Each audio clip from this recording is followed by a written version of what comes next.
ద్వితీయోపదేశకాండం 11వ అధ్యాయం 13వ వచనం నుండి మనం చూస్తే ఇక్కడ ఏమన్నాడు చూడండి.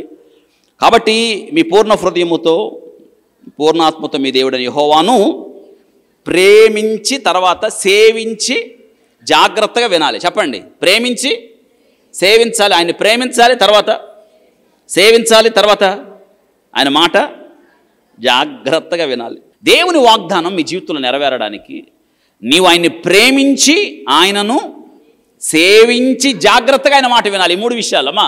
దేవుని వాగ్దానం మీ జీవితంలో నెరవేరాలి. రాత్రి తీసుకున్నారా? ఎన్నో లెక్క పెట్టలేము. ఇంటికి వెళ్తే కానీ తెలియదు ఎన్ని ఉన్నాయో. అవి నెరవేరుతాయి. అయితే కండిషన్స్ ఉన్నాయి.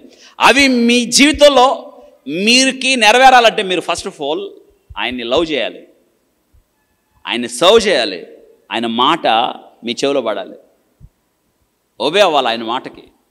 కండిషన్స్ ఇవి. ఆయన ప్రామిస్ ఎంత బాగుంది చూడండి. దేవుని వాగ్దానాలు ఎన్నైనాను.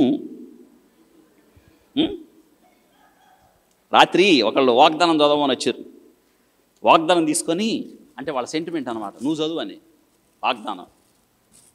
ఇంకా 7-8 మంది బయట పట్టుకొని ఉన్నారు. నేను ఆడ చదివేది వాగ్దానం ఇచ్చి, అన్న నువ్వు చదివి కళ్ళు మూసుకొని ఉన్నారు.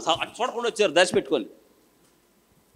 అక్కడ ఆ భార్య భర్తలు ఇద్దరు ఉన్నారు. అందులో ఉంది నిశ్చయముగా నీవు దీవించబడదు అని ఉంది. నేనేం చేశాను తెలుసా? అది తీసుకొని నీ రాకపోకలు యందు యెహోవా నిన్ను కాపాడినన్నా, నేను కావాలని అన్నా. వాళ్ళు అప్పుడు కళ్ళు తెరిచి చూసి అర్థం కాల వాళ్ళకి. నిశ్చయముగా నీవు దీవించబడదు అంటే నేనేం చదివాను? నీ రాకపోకలు యందు యెహోవా నిన్ను కాపాడు, మంచి వాగ్దానం తీసుకుంటే ఆయన అన్నాడు అది కాదు కదా ఉంది అన్నాడు.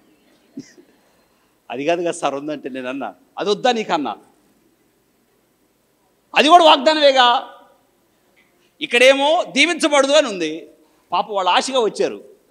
నేనేం చదివితిని? నీ రాకపోకలు ఏంది యెహోవా నిన్ను. చివరికి ఆమె అడగలేదు కానీ ఆయన అడుగుతున్నాడు. ఆమె ఏమనుకుందో, నాకు పొందో పోయింది అనుకుందేమో, నన్ను ఏం అడగల, గప్సిప్పును ఉంది బెడ్ని ఎత్తుకొని. ఆయన ఏమో సార్ అది లేదుగా అన్నాడు. నేనన్నా అది కూడా వాగ్దానమే, అది వద్దా అన్నా. అప్పుడు కావాలి సార్ అన్నారు. నేనన్నా అన్నీ మనకే, ఇది నీకే, అది కూడా నీకే. బైబిల్ గ్రంథం ఇచ్చి చేతిలో పెట్టి ఇవన్నీ నీకే అంటే మెల్లగా బయలుదేరారు. అందరూ పట్టుకొని ఉన్నారే, అందరూ వచ్చేసారు బయటికి. దెబ్బ ఎట్లా చూశారు కదా, చెప్పాను నేను. అదే లేకపోతే నాకు నీరసంగా ఉండే అసలు ఇన్ని నేనాడ చదివి నేనాడ అర్థం చెప్పి వీళ్ళకి నాకు 3-4 అయిపోద్ది సమయం. అంటే చూసారా వాళ్ళ సెంటిమెంటు. వాగ్దానం తీసుకోవడమే సెంటిమెంట్ అనుకుంటే ఇక్కడొచ్చి నుంచొని పైగా వాటిని ఏంటో ఈ గప్సిప్ సాంబ్రాన్ని బుడ్లు అంటారే వాటిని దాచిపెట్టి వచ్చి నాకు ఇచ్చి వాటిని చదివించుకోవడం మళ్ళీ మధ్యలో.